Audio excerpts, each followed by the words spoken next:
Wika natin, lakas natin.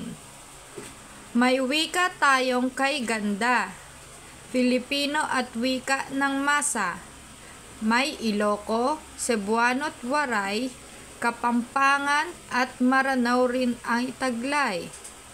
Sa tahanan man o sa eskwela, wika'y gamit sa tuwina. Ito'y daan ng pagkakaisa, lakas ng bansa, ating sigla. Ating linangin, ating mahalin, katutubong wika'y huwag limutin. Bahagi sila ng ating kasaysayan, pinag-isa tayong mga mamamayan.